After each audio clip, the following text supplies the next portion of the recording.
এই যে বাংলাদেশের তিনবারের প্রধানমন্ত্রী বেগম খালেদা জিয়া আজকে সকালবেলা এই দুনিয়ার মধ্য থেকে বিদায় নিয়ে চলে গেলেন, মৃত্যুবরণ করলেন। তার সফরকে শেষ করে বিদায় নিয়ে চলে গেলেন। তার ছেলে তারেক রহমান ওই মায়ের পাশে দাঁড়িয়ে হাউমাউ করে কান্না করে করে করে করে অজ্ঞান হয়ে যায়। তার পুত্রবধূ কান্না করে, সন্তান কান্না করে, নাতিরা কান্না করে, ছেলে তারেক রহমান কান্না করে।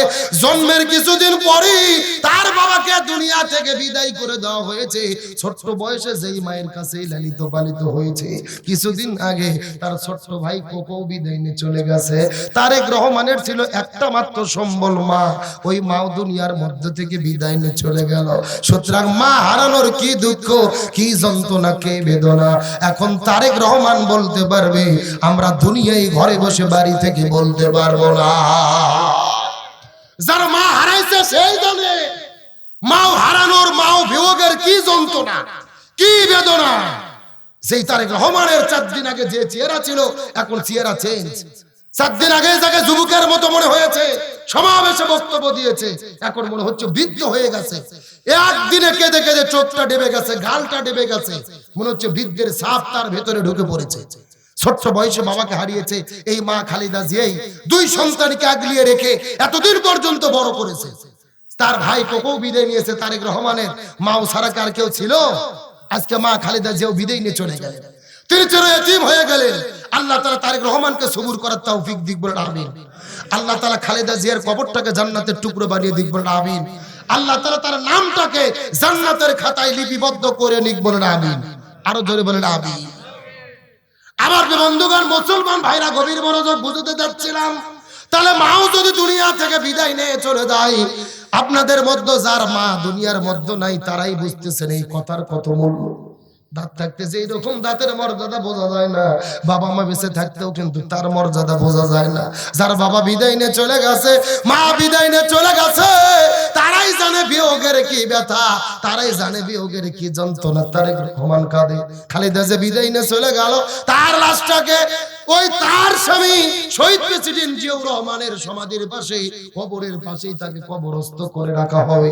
আমরা দোয়া করব, লক্ষ কোটি মানুষ তার জানাজায় যাবে, তার জন্য দোয়া করবে, আমরাও দোয়া করব। তার কারণ ভালো মানুষ যদি মারা যায়, মানুষেরা কান্না করে দোয়া করে কি করে না? এ তার বাস্তব প্রমাণ কোরআনের পাখি শহীদ আল্লামা দিলওয়ার হোসেন সাইদি হুজুরকে জালিমেরা বিদায় করে দিল, হসপিটালে ভর্তি করে ইনজেকশনের সিরিজের মধ্যে বিষ ঢুকায়া আল্লামা সাইদিকে যখন হত্যা করে দিল, ওই জালিমের বাচ্চারা আল্লামা সাইদি জানাজা পর্যন্ত করতে দেয় নাই, কবর জিয়ারত পর্যন্ত করতে দেয় নাই। এই দেশের লক্ষ লক্ষ মানুষেরা কেঁদে কেঁদে আল্লামা সাইদির জন্য দোয়া করেছে। হাজার হাজার মা বোনেরা রোজা থেকে তাহাজ্জুদ নামাজ পড়ে আল্লামা সাইদির জন্য দোয়া করেছে। আজকে খালেদা জিয়া বিদায় নিয়ে চলে গেছে, দেশের মানুষেরা তার জন্য দোয়া করতেছে। শুনুন, আবু দাউদ শরীফ হাদিসের মধ্যে বলেছে, আমার নবী বর্ণনা করে বলেন, একজন মানুষ মৃত্যুবরণ করার পরে এলাকার মানুষেরা তার জন্য যদি কান্না করে করে দোয়া করে, এটা হলো জান্নাতি ব্যক্তির মৃত্যুর আলামত। কিন্তু পক্ষান্তরে কোনো মানুষ মারা যাওয়ার পরে মানুষেরা যদি আনন্দিত হয় আর যদি খুশি হয়, এটা জান্নাতি ব্যক্তির মৃত্যুর আলামত নয়, এটাই হলো জাহান্নামী ব্যক্তির মৃত্যুর আলামত।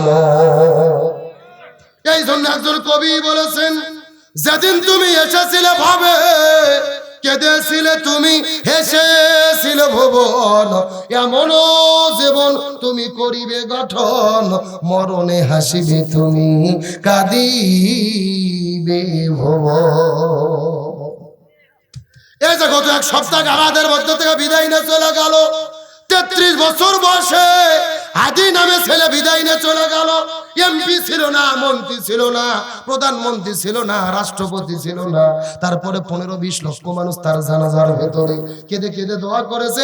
কারণ হলো একটা, তিনি দেশের পক্ষে ছিলেন, মানুষের পক্ষে ছিলেন। তার মানে বোঝা গেল, যারা দেশের পক্ষে, ইসলামের পক্ষে থাকে, তাদের সম্মান ইজ্জত বৃদ্ধি করে দেয় কি? বোঝার চেষ্টা করেন, সেই বিষয়টা বোঝাতে চাইলাম। তাহলে পৃথিবীর সবচাইতে কষ্টের কাম হলো গর্ভের মধ্যে সন্তান ধারণ করা আর সন্তানটা প্রসব করা। সন্তান প্রসবের সময় সবচাইতে বেশি কষ্ট ভোগ করতে হয়। একটা মা জানে সন্তান প্রসবের কি যন্ত্রণা। 2 থেকে 2.5 বালতি পানি ওই মায়ের শরীর, 2.5 বালতি রক্ত ওই মায়ের শরীরের মধ্যে থেকে বের হয়ে যায়। কত মা প্রসবের যন্ত্রণা সহ্য করতে পারে না, এই দুনিয়ার মধ্যে থেকে বিদায় নিয়ে চলে যায়। যখন গর্ভের মধ্যে থেকে 9-10 মাস বয়স হয়ে যায়, যখন সন্তান প্রসবের সময় চলে আসে, আল্লাহ সন্তানকে হুকুম দেয়, এ সন্তান এই গর্ভের মধ্যে তুই আর থাকতে পারবি না, পৃথিবীর আলো দেখতে হবে। ওই সন্তান মায়ের গর্ভের মধ্যে যুদ্ধ শুরু করে দেয়। এই দুনিয়াতে কেমনি আসবে? মায়ের জরায়ু ভেদ করে, বড় বড় 3টা পর্দা ভেদ করে দুনিয়ার মধ্যে আগমন করতে হয়। কিন্তু কেমনে পেটের মধ্যে থেকে ওই সন্তানটা দুনিয়াতে আগমন করবে? পা থাকে উপরের দিকে, কলিজা বরাবর ঠেকানো, মাথা থাকে নিচের দিকে। ওই সন্তান বারবার চেষ্টা করে, যুদ্ধ করে দুনিয়ায় আসার জন্য, এই পৃথিবীর আলোটা দেখার জন্য। কিন্তু যতটুকু শক্তি ব্যয় করে ততটুকু শক্তি তার পা দিয়ে ধাক্কা মারে কলিজার ভিতরে। কত মা দুনিয়া থেকে প্রসবের কষ্ট সহ্য করতে না পেরে বিদায় নিয়ে চলে যায়। এই পৃথিবীর চিকিৎসা বিজ্ঞানীগণ বলে অন্তত 70% মহিলা সন্তান প্রসব করতে গিয়ে এই দুনিয়ার ভেতর থেকে বিদায় নিয়ে চলে যায়, মৃত্যুবরণ করে। আর 70% মহিলা অজ্ঞান হয়ে মাটির মধ্যে পড়ে যায়, তাদের কোনো শেষ থাকে না। কিন্তু ডাক্তাররা বলে আমাদের পরীক্ষা ফেল করে যায় ওই সন্তান দুনিয়াতে আগমন করার পরে। মা মা বলে যখন কান্না করে, সন্তান এক পাশে থাকে, আর এক পাশে মনে হয় মাটা মারা গেছে, অজ্ঞান হয়ে মাটির মধ্যে পড়ে আছে। কিন্তু এই সন্তানটাকে কোলের মধ্যে নিয়ে যখন ওই মায়ের বুকের উপরে ঠেকানো হয়, মনে হয় আল্লাহ তাআলা ওই প্রায় মৃত মাটাকে সরাসরি ওই সন্তানের কান্না শুনে আল্লাহ আবার জীবিত করে দেয়। লিল্লাহি তাকবীর। এখন আপনাদেরকে জিজ্ঞাসা করি, বগুড়ার মুসলমান ওই বাবা মার সাথে খারাপ ব্যবহার করে, বাবা মার মনে কষ্ট দেয়, এমন কুলাঙ্গার সন্তান আমাদের দেশের মধ্যে আছে না নাই? এলাকার মধ্যে আছে না নাই? আমি যুবক ছেলে পেলেদেরকে বলবো, এ ভাইরা, এ বোনেরা, দয়া করে খবরদার খবরদার, বাবা মার সঙ্গে তোমরা খারাপ ব্যবহার করো না। যত নামাজ পড়ো, রোজা রাখো, হজ করো, যাকাত দাও, ওই বাবা মাকে যদি মনে কষ্ট দাও, আল্লাহর জান্নাতে যাওয়া যাবে। এ মুসলমানেরা গভীর মনোযোগ। পিতামাতার সম্পর্কে আলোচনা করা আমার উদ্দেশ্য নয়। আমি যে সাবজেক্ট আলোচনা শুরু করেছি, লক্ষ্য করে ভালো করে বোঝার চেষ্টা করবেন। ওই যে আল্লাহ তাআলা কত সুন্দর করে বললেন, আমার নবী ছিলেন রহমত। এই যে এত কষ্ট সন্তান গর্ভে ধারণ করার, এটা বোঝানোর জন্য দৃষ্টান্ত দিলাম। তাহলে চিৎকার করে বলেন তো, সন্তান গর্ভে ধারণ করা, প্রসব করার একটা যন্ত্রণা, কষ্ট আছে না নাই? কিন্তু আমিরা ডাক দিয়ে বলে, এ পৃথিবীর মানুষ, আল্লাহর কসম করে বলি, সত্য করে জেনে নাও, আমি আমার সন্তান মুহাম্মদকে গর্ভে ধারণ করেছি, প্রসব করেছি। আমি আমিনা বিন্দু মাত্র কোনো কষ্ট বুঝতে পারি না।